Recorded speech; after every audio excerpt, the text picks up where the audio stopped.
take just a moment out of the core competency study and spend some time talking about what discussion that is happening on LinkedIn.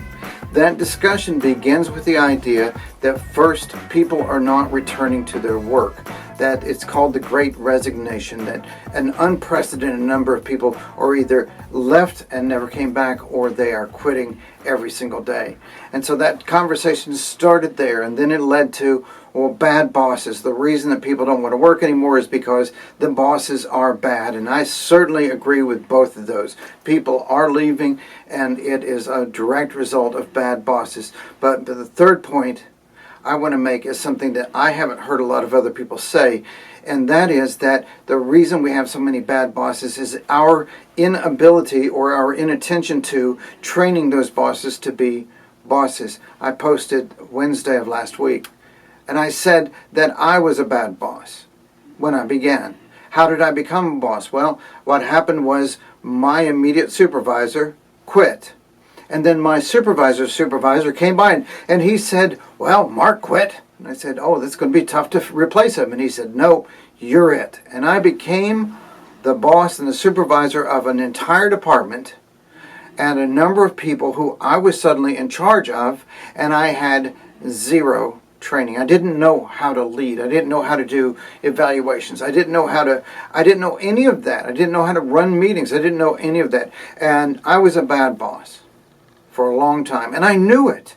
And I knew that I needed help. And I went to the HR director and I said, you've tasked me with making these evaluations and I don't know how to do the evaluations.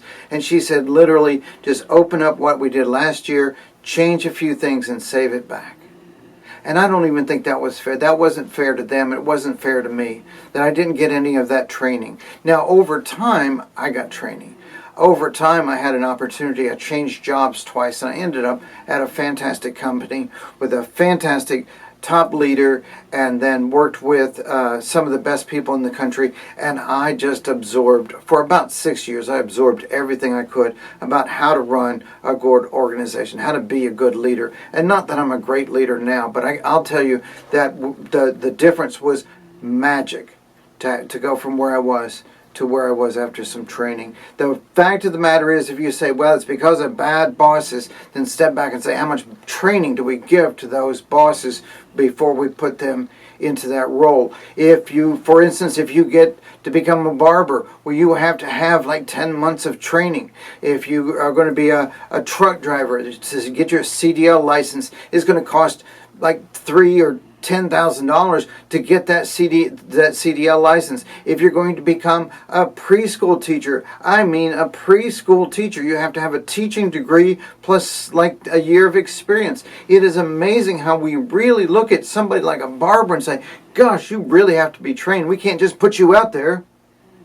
And you grab somebody like me off the street and you say, okay, you're a leader. We have to take a secondary step. How many of those bad bosses wouldn't be bad bosses on purpose? How many of those bad bosses didn't get a day, didn't get an hour, didn't get one course, didn't get one book of training? How many of those bad bosses have no idea what they're doing and they're sick at their stomach about not doing a good job? They know they're not doing a good job. They know what turnover is, but we don't give them any training. It is the C-suite that is responsible for this. The problem rests squarely with us. And I so admire the companies that I've worked with that say, okay, well, we want you to be in this position as a leader, and now we're going to send you out for training and get you there. That's the next step. The question isn't, why do we have so many bad bosses? The question is, why do we under-train everybody, put them into the deep end of being a boss, and then surprised when they don't turn out to be a great boss?